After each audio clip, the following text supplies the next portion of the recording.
Hey guys, Trevor the Great here again with another Warmachine Battle Report. eCaine coming out again, playing more games with eCaine, having a lot of fun with him. And this time it is versus eSorscha. So, gonna be kind of a hard game. So down at the local game store a while ago and played this game. I guess my opponent was pretty new to eSorscha. I was trying out a couple of new units in my eCaine army. I decided to switch out the Precursor Knights for a max unit of Horgenhold Forge Guard, and I'm just not very good at using Epic Iris very well, and she always seems to die very quickly to random things, which I guess happens a lot because a lot of people are obviously very scared of Epic Iris because she's very scary. So I decided to take Epic Iris out as well. Although in this game I think she would have been very useful, but I took her out anyway. And with the points that I saved from dropping out dropping the precursors down to the Horgenhold, which is saves me 2 points, and then the dropping Epic Iris out, I was able to fit in Alexia and the Risen. So hopefully they'll be able to collect a lot of corpse tokens from my various units. So the list as it stands right now is eCaine, Reinhold, and Esquire. You know, why not? A unit of Rangers, O'Rowdy and Arlen Strangeways, a minimum unit of Boomhowler and Co., a maximum unit of Forge Guard, and Alexia and the Risen. So this is going to be a bit of a tough game because my opponent had a lot of really, really high defense, and the one thing that really kills high defense in my army is eCaine himself, just because he's rat 11 with the Rangers, and the Rangers can do it a little bit because if they give each other the mark target bonus, then they go up to rat 8, and they can if they aim, rat 10, so they can do a little bit of damage. But eCaine is going to be the one who has to pull the most weight, trying to kill those high defense things with Iron Flesh. But unfortunately, if Kane's doing that, it means he's not shooting at my opponent's Colossal. And outside of Old Rowdy, eCaine's really the only one who can deal with the Colossal. So it's going to be a tough game. I think that I had a eCaine list that I was working on. I was theorying out Trencher Commandos and eCaine. If you read my blog, Way of This One, then you could read my article I have on that. But and that would have been really good against this list because eCaine obviously can crack high defense really easily, and it had the tools to deal with high armor as well. But we'll see how it goes. I think what's going to happen probably is that my Forge Guard are going to get bogged down easily by the high defense stuff, and I'm just not going to be able to get enough stuff to the Conquest to deal with it, and it can just lob AoEs into all my infantry pretty much all game. So we're going to see how that goes. Hopefully I can get an Assassination run off and stop it from doing that, but let's see. The scenario is outflank out. Oh no, sorry, not outflank. The first one I do not remember what it is. Oh, close quarters. That's what it's called. Yay! There are 2 8-inch zones, one on each side of the board. They are marked. The center of them are marked by little green dots, as you can see on in the picture there. We have to control the one on the other side of the board to score, and we score a point, and then 3 points to win. Didn't come much into play, but at least it was something we had to think about, and that's always a good thing. A little more depth in the game is never bad. So stay tuned. Alright, here's the bottom of round 1. Not a lot happened. My opponent took the first turn. I won the roll to go first and decided to go second. As I was talking about my previous battle report, I like going second a lot more than going first. So just because I know where my opponent's deploying, and I can plan for that, and then I get the opportunity to shoot at him first before he gets to do anything. So he moved up very cautiously. He put Iron Flesh onto the Winter Guard infantry. He gave them the Bob and Weave order, so they were super high defense, and then gave them Fearless and Tough from Kovnik Joe. I think they lobbed a couple rockets over at the Boomhowlers, and I think they killed one, which gave Alexia a corpse token. Other than that, the Chaosi ran up and spread out a lot over there on the left-hand flank, and then the Conquest moved up and dropped a couple AoEs on the Forge Guard, but because they were in defensive line and they were armored 18, they didn't really care, and he didn't do any damage. So pretty uneventful turn. My turn was pretty much the same. I had a lot of running up. The Boomhowlers cried defiance and ran. Kane put heightened reflexes on them. I think he moved out after getting reloaded from Reinhold. He moved out to try to shoot at some of the Winter Guard, but I think they were out of range, looking back on it, and then he just gatecrashed back behind the wall. So not much to say there. Everything else just ran up. Alexia just walked up so she didn't outpace her Risen and the other infantry in the army, so that she can get corpse tokens if they die. And Rowdy moved up behind the Forge Guard. I didn't want to move him up too close so that Conquest just shoot him to death, but I moved him up close enough so that he could still be a threat if my opponent decided to come forward at the Forge Guard.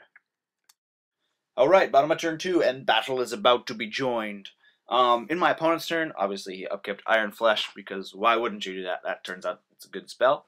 Sorscha, he allocated 3 focus to the Conquest, and Sorscha moved up to the little wall there that's sort of in the center of the photo. She feeded and then cycloned back a couple of inches so that ECaine couldn't get her. I've been telling myself that I should play ECaine a little bit more aggressively in games, and unfortunately I don't do that. And if I had played ECaine, a little bit behind Alexia and a little bit, further up in the fray there, I think I could have just killed Sorscha this turn. But I didn't do that, and that is my bad. So anyway, he feeded to catch Old Rowdy because he really wanted to do as much damage to Old Rowdy as he could before Old Rowdy got into the Conquest and did a bunch of damage. So Conquest opened up on Old Rowdy. I'd given Old Rowdy evasive last turn, so the Conquest shot at him, did a bunch of damage with his main battery. No critical devastation, fortunately, because that's not very nice when it goes off. And did a boatload of damage with his main gun. The secondary batteries hit once, I think. It didn't really do any damage. And then the second one missed. And Rowdy was able to evasive up a little bit just to get into an optimal charge range for next turn. Other than that, pretty much everything ran. Except for the Winter Guard, they advanced and they put a bunch of shots on sprays into the Boom Howlers and the Rangers. I think he killed 1 or 2 Rangers, but the Boom Howlers were passing tough checks all over the place, and he wasn't rolling particularly well. So I think I passed 8 tough checks, give or take, which was insane and really just sort of neutered the effectiveness of the Winter Guard, which I am not too displeased with, but I don't think he was very happy about it. In my turn, again, pretty much everything ran up. The Forge Guard ran up around Rowdy. Rowdy ran up and I evasived him again. Alexia and the Risen advanced so that when he got the charge off on the Forge Guard, I could gather as many corpse tokens as possible. And then the Boom Howlers just cried defiance and ran again. And I put Fearless and Tough from Rupert onto the Forge Guard. ECaine was able to come out, and I think he killed 2 Winter Guard with his with guns, pew pew. But other than that, it wasn't very eventful. Here's a quick photo of my opponent's round 3. This is his Chaosi charging in. Again, he pretty much charged in, killed a couple of the Forge Guard. He wasn't rolling well again. I didn't make, I think I passed 1 tough check on the Forge Guard, but he only killed 1 or 2, I think, just because they were armor 18. And even with the gang bonus and charging, he wasn't breaking armor as much as he'd hoped, which is fortunate for me, but not so much for him. And his Winter Guard just continued to fire in at the Boom Howlers, and I just continued to make tough checks. I think I lost 1 more Boom Howler, but that was it. So not that eventful, and Alexia's just eating up those corpse tokens. Here's the bottom of round 3. This is the end of my turn. As you can see, I got in there with Old Rowdy. It was a little bit of a tough time getting in there. I needed to get 2 of 3 models out of the way. 1 was a Forge Guard, and 2 were Chaosi. The Forge Guard couldn't really move, just because he had guys all over, all around him, and he couldn't get out of Rowdy's way. So he stayed put, and I just swung with pretty much the entire unit on one of the 2 Chaosi I tried to kill. There was one on the left side of Rowdy, and one on the right side. The one on the left side I didn't end up killing, but the one on the right side I did get. But then that left a Forge Guard in the way, so I had Alexia come up and pop 2 Risen to boost attack and damage roll on the Forge Guard and just kill him, and then Rupert went up and gave them tough. So was able to get a clear path to Rowdy. ECaine had allocated him 3 focus, and Strange Ways gave him evasive, so there was, I think, 1 or 2 Chaosi that could have gotten free strikes on him, but because he had evasive, he was immune to free strikes, and Rowdy, for free, charged into Conquest, did like 30 points of damage, I think, which was pretty much average.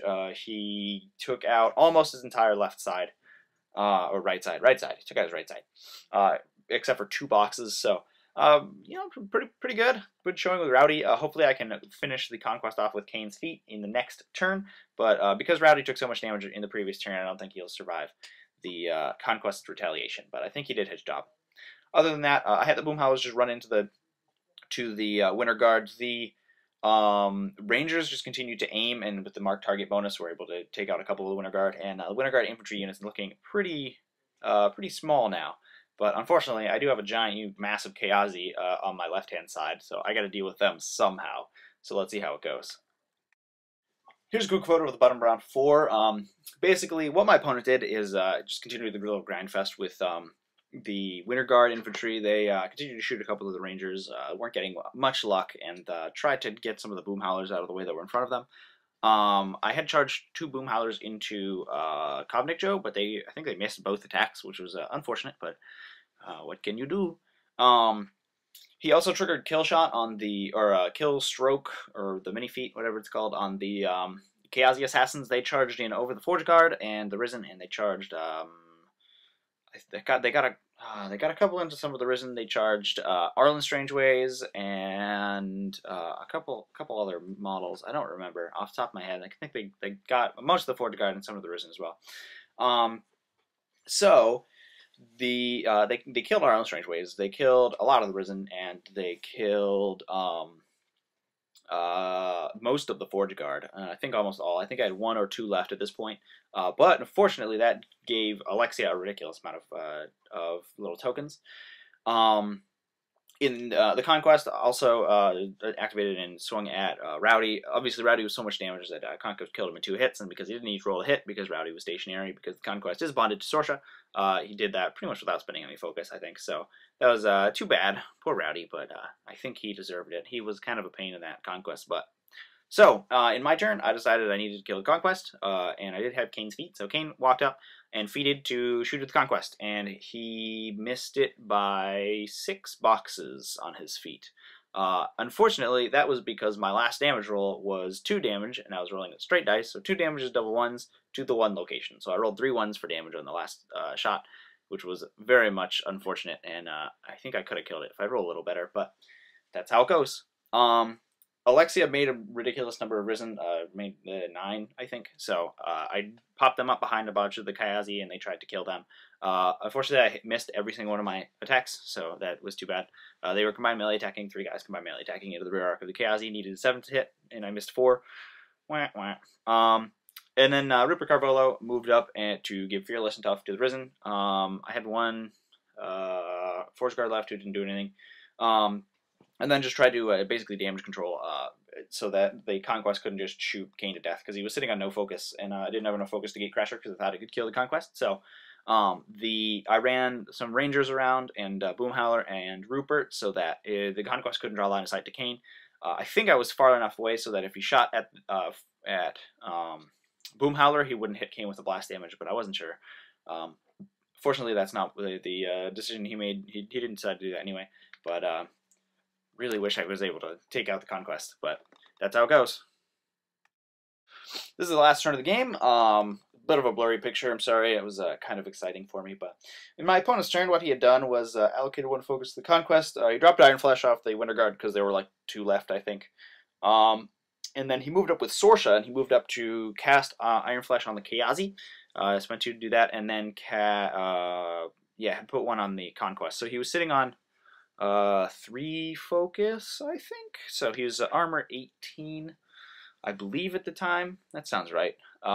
So the Conquest activated. He moved over to swing at a bunch of the Risen. He got like 8 or 6 or 7, a huge number in one of his melee arcs. So he power attack swept on all the Risen, just killed them. I think I passed 1 tough check.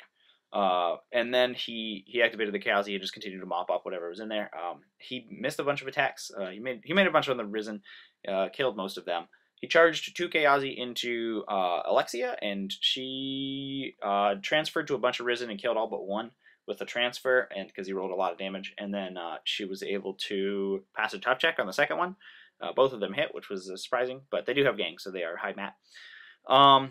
And basically just continued to get in there. So he had a bunch of Kayazi in my face and a Conquest, and basically he also had Sorscha up there, and Kaine could essentially decide to kill one of those 3 things. Either neuter the Kayazi, cast True Shot on himself and just shoot a whole bunch of them to death.